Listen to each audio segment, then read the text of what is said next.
नमस्कार, मॉर्निंग मैं मैडम। विनोद वैष्णव और आप देख रहे हैं मॉर्निंग रमेश सर। टीवी। आज हमारे साथ मौजूद नमस्ते हैं सर। फरीदाबाद शहर के जाने माने शिक्षाविद रमेश डागर सर हैं, प्रधान है प्राइवेट स्कूल स्टूडेंट के हरियाणा के। ममता वाधवा जी हैं, मानव रत्न स्कूल की प्रिंसिपल सेक्टर 14। डिम्पल भाटिया जी हैं, डीएवी स्कूल की प्रिंसिपल पलवल से। तो मैडम, सबसे पहला हमारा सवाल है, ऑनलाइन शिक्षा के स्तर को किस तरीके से सुधारा जा सकता है? तो सबसे पहले Mamta Wadhwa ma'am. Thank you Vinod ji, आपने एक बहुत इम्पोर्टेंट क्वेश्चन पूछा है। आज जब सब पूरी दुनिया में हॉल्ट आ गया है पूरी तरह से, तो शिक्षा एक ऐसा माध्यम है जिसके थ्रू हम सबके तक पहुंच सकते हैं। और पूरी वर्ल्ड में, इंडिया में ही नहीं पूरे वर्ल्ड में एजुकेशन के लिए ऑनलाइन ही एक तरीका है, ई प्लेटफॉर्म ही एक तरीका है जिससे कि हम बच्चों तक पहुंच के और पढ़ाई करा सकते हैं अपनी। आप कह रहे हैं शिक्षा के स्तर को कैसे हम अच्छा करें? शिक्षा के स्तर को अच्छा, ऑनलाइन की शिक्षा को अच्छा करने के लिए भी टीचर को पूरी रिसर्च करनी पड़ेगी। उसको क्या पढ़ाना है उसको बहुत कायदे से अपनी पूरी तैयारी करके और फिर पढ़ाना पड़ेगा। और जो जिस भी प्लेटफॉर्म से हम पढ़ाएं वो बिल्कुल सेफ प्लेटफॉर्म हो, ताकि उसका डेटा बच्चों का सिक्योर रहे। और जिस भी तरीके से हम पढ़ा रहे हैं, चाहे हम पीपीटीज यूज कर रहे हैं, चाहे हम वीडियोस यूज कर रहे हैं, चाहे हम फ्लिप क्लासरूम यूज कर रहे हैं, हम जो भी तरीके अपनाएं उसमें पहले हम टीचर्स की ट्रेनिंग करें, उसके बाद हम बच्चों की भी ट्रेनिंग करें साथ साथ, ताकि एक अच्छे से शिक्षा ग्रहण करी जा सके। रमेश सर, आप कुछ कहना चाहेंगे?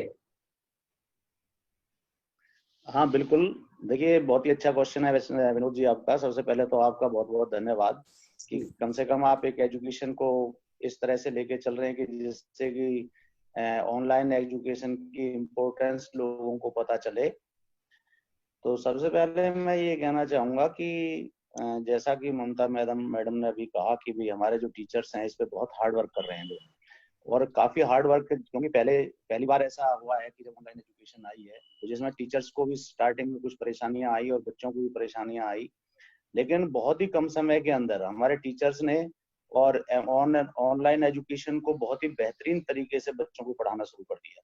तो ये सबसे बड़ी, मैं सारे टीचर्स को भी इस बात के लिए बधाई के पात्र हैं हमारे सारे टीचर्स, कि जिन्होंने एक नई चीज को बहुत जल्दी अपना करके और उसमें रिसर्च करके और बच्चों को एक अच्छी एजुकेशन देनी स्टार्ट कर दी।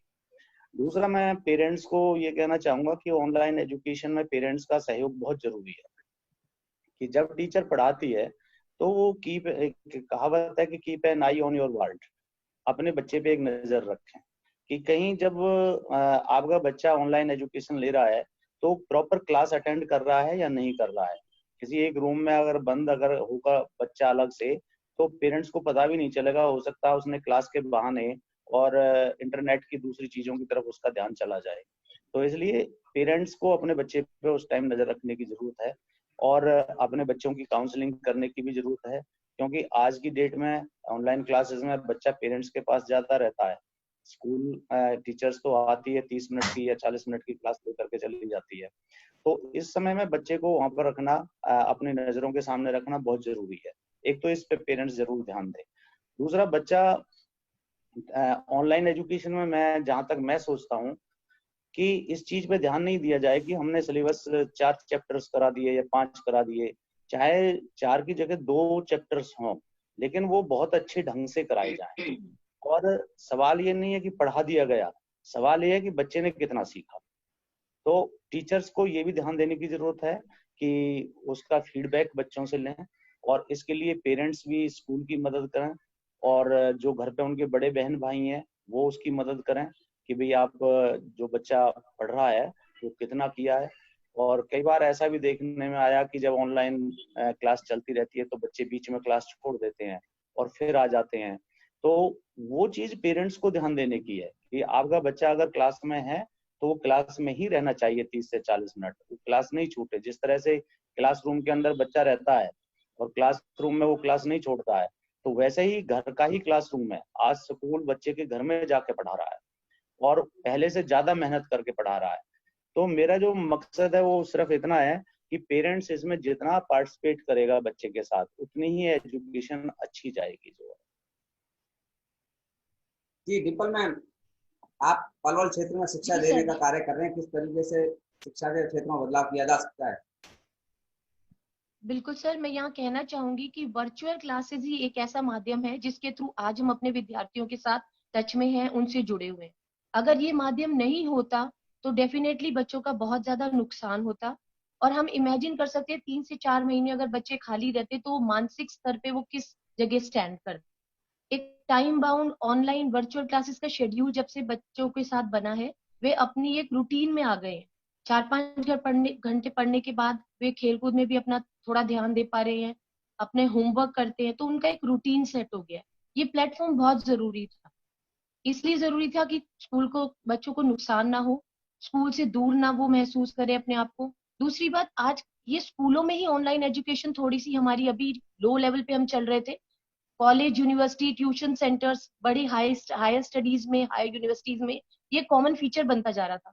तो बच्चों को एक कॉम्पिटिटिव एज देने के लिए भी वर्चुअल क्लासेस शायद हम इतनी जल्दी इंट्रोड्यूस ना करते जो इस इमरजेंसी ने हमें इंट्रोड्यूस कराई। लेकिन जब मैं अपने पलवल जैसे क्षेत्र के बारे में थोड़ी सी बात करती हूँ, तो वहां पे मैम कुछ आपको वीडियो नहीं, मुश्किलें हमें फेस वीडियो पॉज है करनी। सर, वीडियो ऑन करिए आप। जी जी मैम। अच्छा पलवल ममता जैसे मैम, क्षेत्र में शायद हमें उनका थोड़ी नेटवर्क सी, प्रॉब्लम है। जी, आप सुन पा रहे हैं सर अब मुझे? सुन पा रहे हैं। हाँ जी, थोड़े पलवल जैसे क्षेत्र में हमें रूरल एरियाज होने की वजह से कुछ चीजों में हमें दिक्कतें आ रही हैं, जैसे connectivity problem. Low income group है तो उनके पास 2 या 3 बच्चे हैं, उनके पास एक ही मोबाइल अवेलेबल है।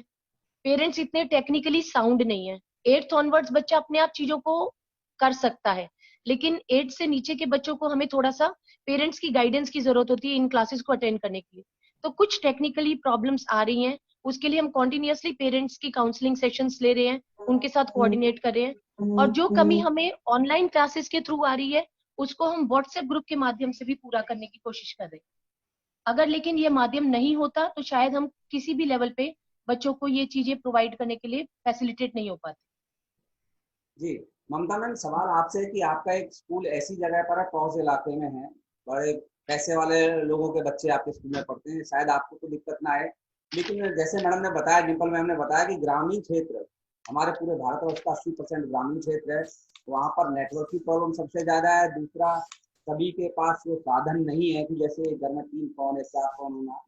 एक ही फोन होता है, वो सिर्फ बीपी पे वो उनके डैडी लेके चले जाते हैं, तो किस तरीके से वो पढ़ाई कर पाएंगे? इस पर आपकी क्या प्रतिक्रिया होगी? देखिए, ये क्वेश्चन बहुत इम्पोर्टेंट है, क्योंकि एक्चुअली में हमारा देश इस प्रॉब्लम से अभी गुजर रहा है। और हाँ, जहाँ पे कनेक्टिविटी अच्छी है वहाँ पे पढ़ाई सुचारू रूप से हो रही है। मगर जहाँ पर कनेक्टिविटी की प्रॉब्लम है, वहाँ गवर्नमेंट ने भी बहुत अच्छे वो लाए हैं, अपनी स्कीम्स लाए हैं। टीवी के माध्यम से पढ़ा रहे हैं, कई क्षेत्रों में रेडियो के माध्यम से पढ़ा रहे हैं। और जहाँ पर टीवी नहीं है या वो नहीं है, वहाँ रिकॉर्डेड पढ़ाई पहुंच रही है। अब टीचर्स को अपने इनोवेटिव तरीकों से पढ़ाना पड़ेगा, ठीक है ना। अब कई कॉर्पोरेट्स हैं जो कि सीएसआर एक्टिविटीज के थ्रू भी पढ़ा रही हैं। तो मैं जब स्टडी कर रही थी तो मैंने देखा कई एजेंसीज हैं जो कि पहुंच रही हैं ग्रामीण इलाकों में। और कई कई आईआईटी के स्टूडेंट्स हैं, कई फॉरेन नेशनल्स हैं, कई सीएसआर के हैं, कई टीचर्स हैं। हमारे स्कूल की भी कई टीचर्स हैं जो गवर्नमेंट स्कूल के बच्चे या रूरल इलाके के बच्चों के थ्रू कनेक्ट कर रही हैं टेलीफोन के थ्रू, और उसके थ्रू पढ़ाना आसान हो रहा है। जी, हमारा दूसरा सवाल मैम ये कंप्यूटर होगा। लिटरेसी बहुत जरूरी है इस टाइम पर।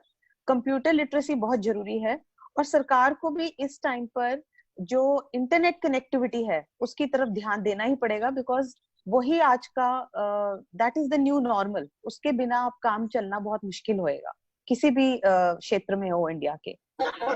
हमें सर, अभिभावक गण का एक आरोप है कि सिर्फ फीस लेने के लिए कुछ टीचर और स्कूल वाले ऑनलाइन क्लासेस के नाम पर पढ़ाई कर रहे हैं, जबकि पढ़ाई कुछ हो ही नहीं रही। कहाँ तक इस बात में सच्चाई है सर? देखिए विनोद जी, इससे पहले अगर आप कहें तो जो क्वेश्चन आपका पुराना था उस पर मैं कुछ ऐड करना चाहूंगा। क्योंकि जो अब हमारा स्कूल है वो भी एक ग्रामीण एरिया में है, new Delhi public school Palwal के अंदर। तो जो प्रॉब्लम्स होती हैं उसके बारे में थोड़ा सा मैं, अगर आप कहें तो पहले उस पर चर्चा कर लें और उसके बाद इस क्वेश्चन पे आए। जैसा कि अभी मैडम ने कहा है कि भाई बहुत सारी एजेंसीज जाकर के पढ़ा रही हैं, बिल्कुल सही है। लेकिन जहां तक मैं समझता हूँ इंटरनेट की जो प्रॉब्लम है, आजकल गांवों के अंदर भी इंटरनेट है, और कहीं कोई बहुत ही रिमोट एरिया तो उसकी हम बात नहीं कर सकते, लेकिन इंटरनेट की बहुत ज्यादा प्रॉब्लम नहीं है। आप देखिए हर जगह इंटरनेट है ज्यादातर, और हम अपने स्कूल से ही देखते हैं कि हमारे 90% बच्चा इंटरनेट पे आता है, जो ऑनलाइन क्लासेस पे आता है। इसके लिए सबसे प्रॉब्लम क्या है कि जो वीकर स्टूडेंट्स हैं उनके पास स्मार्टफोन नहीं है, लैपटॉप्स नहीं है। तो अगर ऑनलाइन एजुकेशन को हमें और आगे बढ़ाना है, तो मैं ये चाहूंगा कि सरकार कम से कम ऐसे बच्चों को, जो गरीब बच्चे हैं, कि सरकार करोड़ों रुपया इधर उधर खर्च करती है, तो अगर उनको लैपटॉप और स्मार्टफोन अगर सरकार देती है, तो उन बच्चों की ये प्रॉब्लम सॉल्व हो जाएगी। क्योंकि आपको पता है कि जहां तक मैं समझता हूँ कि स्कूल सितंबर अक्टूबर से पहले नहीं खुलने जा रहे हैं। जिस तरह से हमारे अभी रिजल्ट्स ही नहीं आए हैं 10th और 12th के जो है, और आपके देखिए मंत्री जी ने भी कहा है कि अगस्त में तो रिजल्ट आएंगे 15 अगस्त तक, उसके बाद स्कूलों की खुलने की सोची जाएगी। तो आप हिसाब लगा सकते हैं कि इतने दिन जो लगातार आगे 3-4 महीने भी जो एजुकेशन चलनी है वो ऑनलाइन ही चलनी है। तो इसके लिए सरकार को प्रैक्टिकली अगर इस ऑनलाइन एजुकेशन को कामयाब करना है, तो उसके लिए जो जेन्युइनली जो बच्चे गरीब हैं, उन बच्चों को सरकार अगर लैपटॉप्स देती है या उनको स्मार्टफोन देती है, तो ये प्रॉब्लम बहुत इजी हो जाएगी, और जो एजुकेशन है उसको एक सही रास्ते पे और अच्छी तरह से लाया जा सकता है। दूसरा क्वेश्चन है आपका कि ऑनलाइन क्लासेस को जो है पेरेंट्स केवल फीस का माध्यम मानते हैं, जो कि भाई ये पढ़ाई जो हो रही है फीस के ऐसा लिए की जा रही है। अभिभावक का कहना है ज्यादातर। हाँ, अभिभावकों का जो कहना, तो मैं अभिभावकों से ये कहना चाहूंगा कि देखिए पिछले 2 महीने से लगातार अप्रैल और मई और मार्च के भी कुछ दिन स्कूलों ने स्टार्ट की थी, ऑनलाइन एजुकेशन चल रही है। और आपको ये पता है कि पेरेंट्स ने फीस भी जमा नहीं कराई, जबकि सरकार का आदेश था कि केवल ट्यूशन फीस महीने की जमा कराएं। तो स्कूलों ने केवल ट्यूशन फीस ही मांगी थी, लेकिन वो भी पेरेंट्स ने जमा नहीं कराई। उसके बावजूद भी हमारे जो टीचर्स हैं, हमारे जो प्रिंसिपल्स हैं, डायरेक्टर्स हैं, उन्होंने अपनी ऑनलाइन एजुकेशन को लगातार बनाए रखा, लगातार बच्चों को देते रहे, चाहे फीस मिली या नहीं मिली। क्योंकि एक फीस ही मुद्दा नहीं है, फीस का कोई बड़ा मुद्दा नहीं है, आज नहीं तो कल फीस मिलनी है। लेकिन आप ये देखिए, अगर वो 2 महीने बच्चे घर पे बैठे रहते, कुछ भी नहीं करते, ऑनलाइन एजुकेशन में कम से कम वो बच्चा बिजी रहा है, उसकी इन्वॉल्वमेंट रही है, वो कुछ ना कुछ सीख रहा है। मैं ये कहता हूँ कि क्लासरूम के बराबर बच्चा नहीं सीख रहा। क्लासरूम में एक अलग ही आई कांटेक्ट होता है टीचर का, एक मेंटेन डिसिप्लिन होता है, सारी चीजें होती हैं। लेकिन उसके बावजूद भी बच्चे ने, किसी ने 70%, किसी ने 80%, किसी ने 90%, किसी ने मैं कहता हूँ 50%, चाहे किसी ने 30%, कुछ ना कुछ सीखा, और वो बच्चा बिजी रहा। अगर वो बच्चा बिल्कुल खाली रहता, तो आप समझ सकते हो कि उसका दिमाग नेगेटिव चीजों की तरफ ही जाता। और खाली, कहते हैं खाली दिमाग शैतान का घर, तो कुछ ना कुछ गलत काम ही करता है बच्चा। तो टीचर्स की जो मेहनत है उसको नकारा नहीं जा सकता। और रही जो है फीस के लिए, तो देखिए कौन कौन सा ऐसा काम है जिसमें फीस नहीं ली जाती है। आप एक डॉक्टर के पास जाइए, आपसे डॉक्टर जाते ही, जो डॉक्टर 500 रुपए लेता था वो 1000 रुपए लेता है, 1000 रुपए की दवाई लिख देता है। आप कहीं कहते हो कि फीस मत लीजिए डॉक्टर साहब? तो सर दूसरा तो सवाल फीस हमारा तो ये टीचर है, की बनती है। सर दूसरा सवाल हमारा ये है कि सुन पा रहे हैं? नहीं, दूसरा आपका सवाल हमारा मुझे ये आवाज है नहीं कि आ रही है अभी। नैतिक में गिरावट के लिए जिम्मेवार कौन? वैसे ही पहले से ही निरंतर गिरावट देखी जा रही है मॉरल वैल्यूज में, अभी ऑनलाइन शिक्षा हम देने जा रहे हैं, तो कहाँ टीचर के साथ संबंध रह पाएगा छात्रों का? जी डिम्पल भाटिया मैम, आप कुछ कहेंगे इस पर? बिल्कुल विकास जी, नैतिक शिक्षा या नैतिक मूल्यों में गिरावट के लिए अगर हम सिर्फ ऑनलाइन क्लास को जिम्मेदार ठहराएं तो ये ठीक नहीं। नैतिक मूल्य कोई 1 या 2 दिन में सिखाई जाने की चीज नहीं। नैतिक मूल्य बच्चों में हम रूट से उनको डेवलप करते हैं, ये वर्षों की मेहनत से आते हैं। अगर आप सोचो 1 दिन में हम नैतिक मूल्य बच्चों को सिखा देंगे, 3 महीने में सिखा देंगे, तो ये ऐसा नहीं होता। बच्चा नैतिक तरीके से वैसे ही बिहेव करता है जैसे वो देखता है।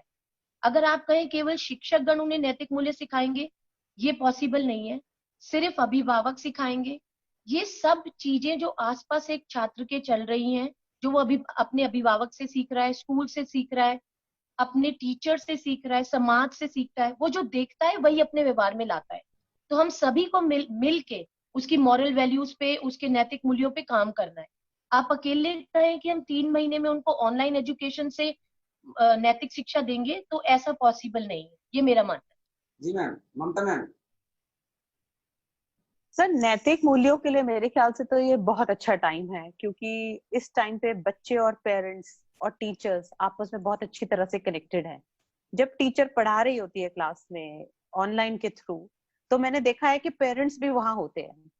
तो ये एक फैमिली लर्निंग साथ में चल रही है। ऐसा नहीं है कि टीचर ने सिर्फ बच्चे को पढ़ाया है, और टीचर और जो पेरेंट्स हैं वो टीचर को ऑब्जर्व कर रहे हैं। इस टाइम पे ग्रैंड पेरेंट्स भी घर पर हैं और बच्चे भी घर पर हैं। वो दादा दादी की कहानियां, नाना नानी की कहानियां कितने अच्छे तरीके से, हर जो नैतिक मूल्य हैं वो स्टोरी के थ्रू सबसे अच्छे से पढ़ाए जा सकते हैं। तो वो जब स्टोरीज सुनाते हैं, अपने एक्सपीरियंसेस बताते हैं बड़े लोग घर में, तो उसका बहुत अच्छा प्रभाव पड़ता है। आजकल हम लोग अपने काम वाली को, ड्राइवर को, गार्ड को, सबको मिस कर रहे हैं। उनकी हमें वैल्यू पता चल रही है, तो उनकी तरफ ग्रैटिट्यूड सिखाना। अपने जो हमारी मदर्स हैं घर में खाना बना रही हैं, उनके लिए ग्रैटिट्यूड। बच्चे साथ में मिलके काम कर रहे हैं, सब साथ में मिलके क्लीनिंग कर रहे हैं, कुकिंग कर रहे हैं, सारे काम सब मिलके कर रहे हैं। तो शेयरिंग सीख रहे हैं, केयरिंग सीख रहे हैं, आपस में एक दूसरे के साथ, घर के अंदर ही सब बंद है मगर प्यार से रहना सीख रहे हैं। वही तो है नैतिक वैल्यू, के सब लोग मिलजुल के प्यार से रहना सीखे और एक दूसरे की इज्जत करें।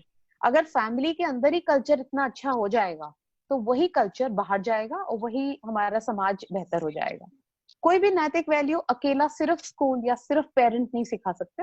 ये एक जिम्मेवारी है, पार्टनरशिप है, पेरेंट की भी, टीचर की भी, और बच्चों को साथ में मिलके हम सबको सीखना है। जी रमेश सर, समाज, अभिभावक या शिक्षक जिम्मेवार है नैतिक मूल्य गिरावट के लिए? दोबारा रिपीट करिए एक बार। नैतिक मूल्यों में निरंतर गिरावट देखी जा रही है, इसके लिए जिम्मेवार कौन? शिक्षक, अभिभावक या समाज? देखिए, नैतिक मूल्यों में जो गिरावट आ रही है उसके लिए शिक्षक तो बिल्कुल भी नहीं है। क्योंकि देखिए, जब स्कूल लगते हैं तो एक एजुकेशन, मॉरल एजुकेशन की एक बुक भी लगती है, और उसमें ज्यादातर स्कूलों में सुबह जब प्रेयर होती है तो उसमें मॉरल एजुकेशन के बारे में ही बच्चे को बताया जाता है कि भाई आपको अपने रेस्पेक्ट करनी है एल्डर्स की, आपको प्यार से रहना, आपको पॉजिटिव रहना है। तो कभी भी कोई शिक्षक नेगेटिव तो हो ही नहीं सकता। जो एक्चुअल में रियलिटी में अगर वो शिक्षक है तो वो ऐसा नहीं करता। और रही दूसरी बात कि समाज, मैं इसके लिए समाज को थोड़ा सा जिम्मेदार इसलिए समझता हूँ कि आज के समय में आप देखिए कि जो माहौल है जहाँ आप रह रहे हैं, वो किस तरह का माहौल है। आपको वहाँ डिफरेंट तरह के लोग मिलेंगे। दूसरा, जो पेरेंट्स है, कोई भी पेरेंट्स अपने बच्चे को गलत मॉरल एजुकेशन नहीं देना चाहता। वो चाहता है कि मेरा बच्चा अच्छा बने। लेकिन होता क्या है कि आपके सराउंडिंग में आपका कैसा माहौल है, आपका बच्चा कहाँ जा रहा है, आपका बच्चा कितनी देर घर से बाहर है, कैसे बच्चों के अंदर या कैसे लोगों के बीच में वो बैठ रहा है। सबसे बड़ी चीज ये है जो मैंने अभी कहा था कि keep an I on world, अपने बच्चे पे एक नजर रखें।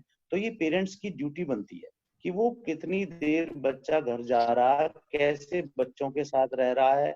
अगर मान लीजिए एक स्टूडेंट है, तो मेरा ऐसा मानना है कि एक स्टूडेंट को हमेशा स्टूडेंट्सों से ही दोस्ती करनी चाहिए। कभी भी ऐसे बच्चों से दोस्ती नहीं करनी चाहिए कि जो कहीं पे किसी वर्कशॉप में काम कर रहे हैं या किसी होटल पे काम कर रहे हैं। तो होता क्या है, उन बच्चों के पास कुछ थोड़े बहुत पैसे आ जाते हैं और उन स्टूडेंटों को भी इस तरह का लालच दे करके कई बार उनको बीड़ी, सिगरेट या शराब तक की लत डाल देते हैं इस तरह से जो है।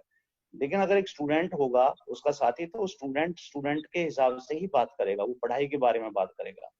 तो इसके लिए जो रेस्पॉन्सिबिलिटी बनती है वो सबसे ज्यादा बनती है पेरेंट्स की, कि अपने बच्चे पे ये नजर रखना कि वो बच्चा कितनी देर बाहर जा रहा है, किससे मिल रहा है, क्या करता है। ये बहुत जरूरी है। जिस पेरेंट्स ने अगर ये तरीके अपना लिए, तो मैं कहता हूँ कि उसका बच्चा कभी खराब नहीं हो सकता। और ना ही उसे उसके घर में जिस तरह का माहौल होगा, जैसे पेरेंट्स में चीजें देखी जाती हैं, अपने अड़ोस पड़ोस में देखता है बच्चा, वैसा ही सीखता है। तो सबसे पहले हमें अपने घर का वातावरण बहुत अच्छा बनाना चाहिए, और दूसरा अपने सराउंडिंग में एक वातावरण अच्छा क्रिएट करें और अपने बच्चे पे एक नजर अगर रखें तो मैं कहता हूँ कि कोई भी बच्चा कभी खराब नहीं होता, बच्चा हमेशा ही अच्छा होता है। और उसको अच्छा बनाने में एक टीचर का, समाज का, पेरेंट्स का, सभी का एक बहुत बड़ा योगदान होना चाहिए। सर तीसरा सवाल हमारा ये है, ऑनलाइन एजुकेशन में यौन शिक्षा को क्या पाठ्यक्रम में शामिल करना चाहिए? अगर हाँ तो किस तरीके से पढ़ाया जा सकता है, अगर नहीं तो क्यों? पहले से ही पाठ्यक्रम में शामिल है, लेकिन कुछ जगह देखा गया कि टीचर पढ़ाने में असमर्थता जताते हैं। तो ममता मैम, सबसे पहले आपसे यही सवाल है कि क्या पॉसिबल है? पॉसिबल है। हम बहुत डिटेल में नहीं जा सकते हैं, मगर डेफिनेटली हम पढ़ा सकते हैं। एनिमेशन के थ्रू पढ़ा सकते हैं। एनिमेटेड जो स्टोरीज होती हैं या उनके थ्रू पढ़ाना बहुत आसान हो जाता है। जब हम अपने स्कूल में भी पहले भी पढ़ाते थे तो एनिमेशन के थ्रू, कार्टून के थ्रू जब पढ़ाते थे तो वो उसमें बच्चों को बहुत अच्छे से समझ आता है। वो अपने क्वेश्चंस पूछते हैं, उनको जवाब दिया जाता है। इसी तरह से अभी भी हम एनिमेटेड स्टोरीज के थ्रू पढ़ा सकते हैं। गुड टच, बैड टच, या किस तरह से स्ट्रेंजर्स से बात करनी है, कितना उनसे दूरी रखनी है, ये सब चीजें।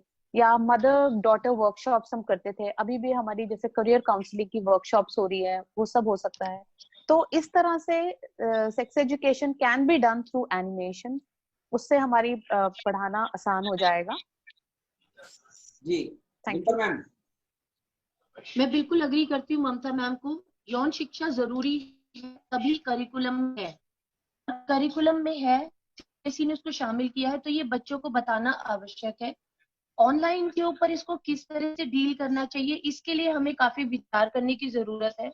डेफिनेटली जब बीच में कुछ केसेस आए थे तो गुड टच बैड टच जैसे मैम ने मेंशन किया, इसमें बहुत अच्छी फिल्म्स बनी, शॉर्ट स्टोरीज बनी जो बच्चों को दिखाई गई। ऐसा देखने से माँ बाप ने, जो बुजुर्ग घर में है, उन्होंने भी बहुत कुछ सीखा, ग्रैंड पेरेंट्स ने भी सीखा। जो बातें एबनॉर्मल लगती थी फैमिली के अंदर, वो एक नॉर्मल लगनी शुरू हुई। जब धीरे धीरे अवेयरनेस दी जाएगी तो अपने आप बच्चे और पेरेंट्स उस चीज को बात करने में सहज महसूस करेंगे। बच्चा पेरेंट्स से क्वेश्चन पूछेगा, क्वेरीज करेगा, वो उनको जवाब दे सकेंगे। यदि क्वेरीज सॉल्व नहीं होंगी तभी बच्चा इधर उधर जाता है और ऐसी जगह से इंफॉर्मेशन इकट्ठी करने की कोशिश करता है जो उसे गलत इंफॉर्मेशन भी दे सकती है। तो अगर ये बहुत नॉर्मल तरीके से फैमिली में धीरे धीरे उतर कर आएगा तो अपना बच्चे भी सहज हो जाएंगे और पेरेंट्स भी। तो मुझे लगता है इस टाइम पे ये ऑनलाइन का, इसमें काफी हम रोल ले सकते हैं। और डेफिनेटली लेकिन इसके लिए टीचर्स को बहुत मेहनत करनी पड़ेगी और बहुत प्लान तरीके से अपने डॉक्यूमेंट्स, अपने वीडियोस तैयार करने पड़ेंगे ताकि वो डिसाइड कर सके क्या वो बच्चों के साथ शेयर कर सकते हैं। अभी आप तीनों शिक्षाविद से, आप सभी से एक सवाल है कि हाल ही में 2 साल पहले आपने केस सुना होगा कि 9th क्लास का बच्चा अपनी टीचर को डिनर पे इनवाइट करता है, और वो किस उसमें संदर्भ में इनवाइट करता है, टीचर के रूप में इनवाइट करता है, माता के रूप में इनवाइट करता है, किसी अन्य संदर्भ में। तो कहाँ तक क्या ये जो यौन शिक्षा से संबंधित सवाल है, आपको क्या लगता है किस संदर्भ में उन्होंने इन्वाइट किया होगा? यह मॉरल वैल्यू की बात भी है यहाँ पर। ऐसा ही एक मामला आपने देखा होगा कि 9th क्लास के बच्चे ने अपने प्रिंसिपल को गन से शूट कर दिया था। मेरे लिए क्वेश्चन है जी। अच्छा, देखिए विनोद जी, जो आपने क्वेश्चन किया, जो नैतिक शिक्षा का, जो मॉरल एजुकेशन है, जो हमके घर का जो हमारा वातावरण है, जो आपने कहा कि प्रिंसिपल को शूट कर दिया था या डिनर पे इनवाइट किया था। जी सर। जिस तरह से ये जो माहौल है हमारा बाहर का, ये जो माहौल है, इससे बच्चे कई बार गलत संगत में पड़ के ऐसे काम करते हैं जो है। और मैं नहीं समझता कि अगर बच्चे का कोई बर्थडे है, घर में कोई पार्टी है और वो टीचर को इनवाइट करता तो वो एक नॉर्मल चीज है, लेकिन वो स्पेशल अगर इनवाइट कर सर अनम्यूट करिए। और ना ही हमारी भारतीय संस्कृति है।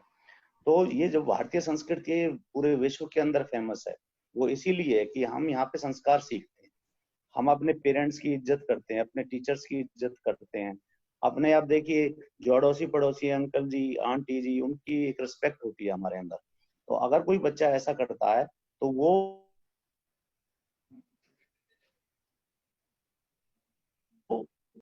पेरेंट्स की है, बच्चे को घर में इस तरह का माहौल दे। आज देखिए, आप देखिए, जब बच्चा गलती करता है, पहले जब बच्चा गलती करता था या कोई भी इंसान झूठ बोलता था, तो गांवों से भी आप लगाएं तो वो ये कहा करते थे भी ये झूठा इंसान है, इससे बात नहीं करनी। अपने बच्चों को भी ये सिखाते थे कि ये बच्चा गंदा है, इसके साथ नहीं रहना है। ठीक है, आज अपने बच्चे के झूठ को ही हम छुपा लेते हैं, उसकी गलतियों को छुपा लेते हैं। जहां हम उसकी गलतियों को छुपाना शुरू करेंगे तो वहां समझो वो बच्चा गलत ट्रैक पे जाना शुरू हो गया है। जहां आपको पता है कि आपका बच्चा ये काम कर रहा है और आप आंख बंद कर लेते हो उस टाइम, तो आप समझिए कि आपका बच्चा आपके हाथ से निकल रहा है। तो मैं ये कहना चाहूंगा पेरेंट्स से भी कि आपका बच्चा जब, देखिए घर में कोई चीज छुपती नहीं है, ये मान के चलिए आपको पता है आपका बच्चा कैसा है, क्या कर रहा है। अगर उसको पहले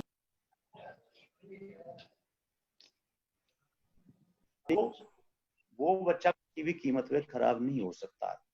तो ये जो चीजें हैं ये हमारे समाज में कहाँ से आ रही हैं कि ये जो माहौल है, जो हमारे अड़ोस पड़ोस का माहौल है, जो हमारे घर का माहौल है, वो सही नहीं है। तो सबसे पहले हमें अपने घर के माहौल को सुधारना होगा, अपने बच्चे को अच्छे संस्कार देने होंगे और तब जाकर के ये चीजें रुकेंगी। जी, अगर मैं आप सभी शिक्षकों से एक सवाल और है, अगर स्कूल खोले जाते हैं तो किस रियायत आप चाहते हैं स्कूल में खोलने में, किस तरीके से बच्चों को पढ़ा पाएंगे आने वाले समय में अगर स्कूल में बच्चे आने स्टार्ट हो जाते हैं? ममता मैम, आपको भी समय कम है, 2-2 मिनट लेंगे हम। सर, अगर स्कूल हमारे खुलते हैं अभी, तो एक तो हमें बहुत ध्यान रखना पड़ेगा कि पहले सारा जो एनवायरनमेंट है वो बिल्कुल कोरोना से फ्री हो और हम सेफ एनवायरनमेंट में हो, तभी हम स्कूल खोल सकते हैं। हमें स्कूल खोलने में कभी जल्दी नहीं करनी चाहिए जब तक कि हम बच्चों के लिए बिल्कुल safe environment, school, society, roads, घर बिल्कुल सेफ ना हो तब तक। जब हम खोल भी दें स्कूल तो हमें फेज्ड मैनर में खोलना चाहिए। एक तो हमें, जैसे अभी हमारे 12th के बोर्ड एग्जाम्स हैं जुलाई में, तो जब वो बच्चे आएंगे एग्जाम देने में, तब हमारे को काफी, हमारे लिए एक प्रिपरेशन हो जाएगा। हम समझ जाएंगे कि बच्चे आ रहे हैं, कैसे सोशल डिस्टेंसिंग रख रहे हैं, कैसे दूर दूर बैठ के पढ़ रहे हैं, एग्जाम दे रहे हैं, वापस जा रहे हैं। उससे हमारे को काफी कुछ समझ आएगा। उसके बाद भी हमें एनवायरनमेंट देख के, और जब हम जो भी हमारे डायरेक्टरेट ऑफ एजुकेशन, MHRD के रूल्स रेगुलेशंस हैं, वो सब फॉलो करते हुए, हैंड सैनिटाइजर्स, पूरी बिल्डिंग की सैनिटाइजेशन, मास्क, एक एक चीज, एक एक टीचर, एक एक स्कूल का कार्यकर्ता, हर एक को, टीचर, प्रिंसिपल, बच्चा, पेरेंट, पूरा सोशल डिस्टेंसिंग रखते हुए और फेज्ड मैनर में, बल्कि एक हमें ऐसे करना पड़ेगा कि शायद बच्चे हफ्ते में 1 या 2 दिन ही स्कूल आए और बाकी दिन ऑनलाइन पढ़े, जब तक कि ये पूरी स्थिति हमारे काबू में नहीं आ जाती है। जी दीप्ति मैम, आप डिम्पल मैम। हाँ जी सर, मैं अग्री करूंगी इस बात पे। हालांकि हम ये छोटे बच्चों के लिए अगर हम बात करेंगे तो अभी उनको मॉनिटर करना बहुत जरूरी है। छोटे बच्चों के लिए ये चीज वो अपनी देखभाल खुद नहीं कर सकते, तो ऊपर वाली क्लासेस, बोर्ड क्लासेस से नीचे आते हुए अगर हम सब कुछ इस चीज को पॉसिबल करा सके, सैनिटाइजेशन, मास्क वगैरह यूज करना, तभी ये पॉसिबल होगा। प्रैक्टिस पे आते आते मैम बिल्कुल ठीक कह रहे हैं, फेज्ड मैनर में, from coming from the upper classes to lower, ऊपर से नीचे आते हुए अगर ये पॉसिबिलिटी बनेगी, क्योंकि छोटा बच्चा बिल्कुल। अपने आप को केयर कर पाएगा, ये पॉसिबिलिटी बहुत कम है। उनका ख्याल हमें ही रखना पड़ेगा। तो ये प्रैक्टिस से होगा। इसको एक्सपीरियंस करके, एक्सपीरियंशियल लर्निंग कह सकते हैं इसको हम, एक्सपीरियंस करके हमें ऊपर की क्लासेस देख के सीखना पड़ेगा क्या ये पॉसिबिलिटी बनेगी या नहीं बनेगी। जी रमेश सर, कोई आप अंत में कोई प्राइवेट स्कूल के भी संचालक है, प्रिंसिपल को अपील करना चाहेंगे? इसमें देखिए काफी मैडमों ने, उन्होंने काफी इसमें बता दिया, मैं उसे रिपीट ना करते रमेश सर, हुए आप प्राइवेट स्कूल सिर्फ इतना कहना प्रधान भी हैं। रमेश सर, सुन पा रहे हैं आप? रमेश सर, आप प्राइवेट स्कूल हाँ बिल्कुल प्रधान सुन भी हैं, रहा हूँ। आप कोई प्राइवेट स्कूल संचालकों से कोई अपील करना चाहेंगे? हाँ देखिए, मैं ये अपील करना भी चाहूंगा और पेरेंट्स से भी अपील है मेरी कि हम किसी भी कीमत पर बच्चों को टेस्टिंग किट नहीं बनाएंगे कि भाई हम ये एक्सपीरियंस करें। जिस तरह से हमारे ममता मैडम ने और अभी कहा था भाटिया मैडम ने कि भाई ऊपर से नीचे की तरफ हम चलेंगे, लेकिन आप जो पेरेंट्स कई बार कहते हैं भाई ऑनलाइन एजुकेशन स्कूलों ने फीस के लिए कर रखी है, तो हम उनको ये आश्वासन देना चाहते हैं कि हम किसी भी कीमत पर, ये बच्चे आपके नहीं है, ये बच्चे हमारे होते हैं, तो इनको किसी भी कीमत पर हम टेस्टिंग किट नहीं बनाएंगे। उनसे पहले हम बच्चों को स्कूल नहीं बुलाएंगे। और अभी पीछे एक मीटिंग हुई थी गवर्नमेंट की ओर से, डीओ मैडम ने ली थी, जिसमें सारे संस्थाओं के प्रेसिडेंट थे, पेरेंट्स भी थे, टीचर्स, प्रिंसिपल्स भी थे। तो मैंने उसमें भी यही कहा था कि हमें ऐसी फीस नहीं चाहिए कि जिसमें हमारे बच्चों पे कोई टेस्ट हो। तो हम पढ़ाते आए हैं, पढ़ाते रहेंगे आगे भी। और सिर्फ मैं पेरेंट्स को इतना कहना चाहूंगा कि जो टीचर्स की मेहनत है उसको नकारें ना। वो अगर सरकार के जो नियम आए, अगर सरकार कहती है कि ट्यूशन फीस जमा कराएं तो वो जरूर जमा कराएं, क्योंकि ये पढ़ाई अभी आप समझ के चलिए कि सितंबर अक्टूबर तक आपके बच्चे को ऑनलाइन ही पढ़ाया जाएगा। इसके अलावा किसी भी स्कूल के पास या किसी के भी पास कोई विकल्प नहीं है। और इसीलिए इतना सॉलिड जो पॉइंट था आपने उठाया है कि आपको भी पता है कि आगे स्कूल नहीं खुल रहे हैं, और हम भी इस हक में नहीं है बिल्कुल भी किसी भी कीमत पर। तो मेरा यही मानना है कि मैं पेरेंट्स को और अभिभावकों को और साथ में जो हमारे स्कूल के संचालक हैं उनको यही कहना चाहूंगा कि वो स्कूल खोलने की जल्दी ना करें। हाँ, अपनी एजुकेशन को ऑनलाइन पे और बेहतरीन तरीके से, अच्छी तरीके से पढ़ाएं बच्चों को। और साथ में पेरेंट्स से अपील करूंगा कि जो टीचर्स 5-5, 6-6 घंटे बैठ के वीडियोस बनाती हैं, काम करती हैं, उनकी सैलरी को ध्यान में रखते हुए कम से कम वो ट्यूशन फीस जरूर दें। और अगर वो ना भी देंगे तो हमारे अंदर इतनी ताकत है कि हम आपके बच्चों को पढ़ाते रहेंगे, क्योंकि वो बच्चे आपके नहीं है, वो बच्चे हमारे हैं। बहुत बहुत धन्यवाद सर। तो रमेश सर आपका बहुत बहुत धन्यवाद। ममता वाधवा आपका बहुत बहुत धन्यवाद। मैडम डिम्पल भाटिया जी आपका बहुत बहुत धन्यवाद। दोबारा से अगर आपसे कोई सुझाव लेने होंगे तो आपसे दोबारा से जुड़ेंगे, छात्रों के हितों के लिए आपसे बात करेंगे। बहुत बहुत धन्यवाद। विनोद जी, धन्यवाद। आपका भी बहुत बहुत धन्यवाद कि आपने एक बहुत ही अच्छा पॉइंट उठाया है और बहुत ही अच्छा मुद्दा लेकर के आप चल रहे हैं। बहुत धन्यवाद। Thank you.